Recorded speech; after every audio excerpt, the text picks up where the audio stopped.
Propaganda was, of course, not something unseen before the war. And to really get a propaganda machine going, you have to be able to censor things you don't want people to read. All in all, there are three parts of wartime propaganda. Front propaganda to increase morale among your troops and weaken it in the enemy. Home front propaganda aimed at the population at home, but also foreign propaganda to counter enemy propaganda abroad. Above all, you need to create hatred for the enemy and perhaps even dehumanize him, which is one reason why you see a lot of comparisons between enemy soldiers and various animals. You needed people at home to buy things like war bonds, and you needed to keep other nations trading with you and ideally not trading with the enemy. So how do you do it? It's easy. Look at Germany, for example. Germany already had a working propaganda apparatus at the beginning of the war. The German military did not think the population was smart enough to differentiate between real news and false propaganda. So freedom of the press was abolished and censorship was established. It worked so well that soldiers complained to the high command that they couldn't see themselves in stories about their own regiment or their own frontline actions. Germany also had a central bureau for foreign propaganda in the foreign ministry that was mainly focused on drawing attention to the British naval blockade and disproving enemy propaganda, which may or may not itself have been accurate. Committee on Public Information, also known as the Creel Committee after George Creel, its chairman, was formed by President Woodrow Wilson by executive order in April 1917. Its purpose was to influence U.S. public opinion in favor of the war effort. The committee worked together with illustrators to create what are still today well-known war posters. They also had a unique approach to spreading their word, the 4-Minute Men. At the time, it was believed that 4 minutes was the human attention span, right?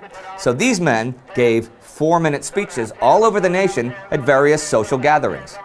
There were 75,000 4-Minute Men, and an estimated 11 million people heard them speak live.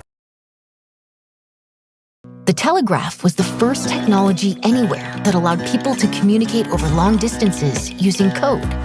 When a key is tapped, it sends a signal along an electrical cable and comes out the other end in a sequence of dots and dashes, which are easily translated. Telegraph lines enabled military leaders to conduct affairs from afar.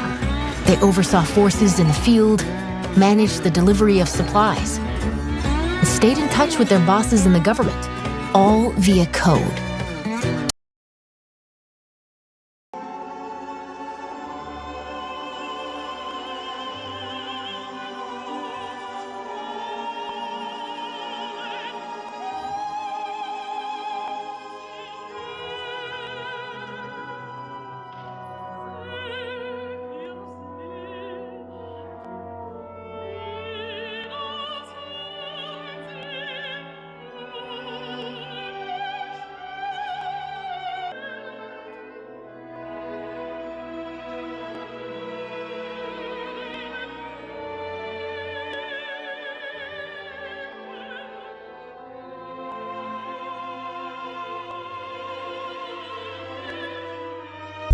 Aerial warfare during the First World War was a game-changer.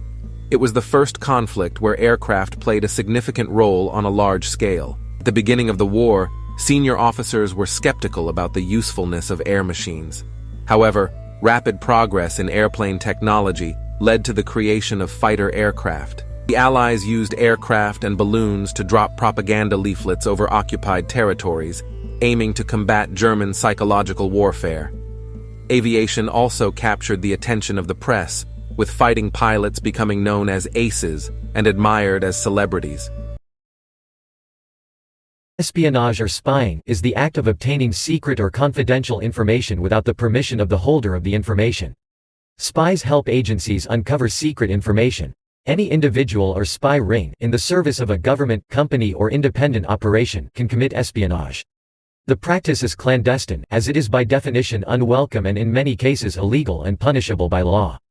Espionage is a method of intelligence gathering which includes information gathering from public sources. Espionage is often part of an institutional effort by a government or commercial concern. However, the term tends to be associated with states spying on potential or actual enemies for military purposes. Another goal of the government during World War I was to restrict dissent, or rather, to limit opposition to the war effort. Shortly after the US entered the war, the Espionage Act of 1917 was passed, and it made it a crime for any person to convey information intended to interfere with the US Armed Forces war effort. For instance, you could get yourself in a bunch of trouble if you protested the draft or encouraged men not to enlist in the military. The Sedition Act was passed in 1918. This made it a crime to say anything disloyal, profane, or abusive about the government or the war effort. Basically, the Sedition Act suppressed any speech or actions that were pro-German, anti-war, or even anti-British, because they were the US homies during World War I.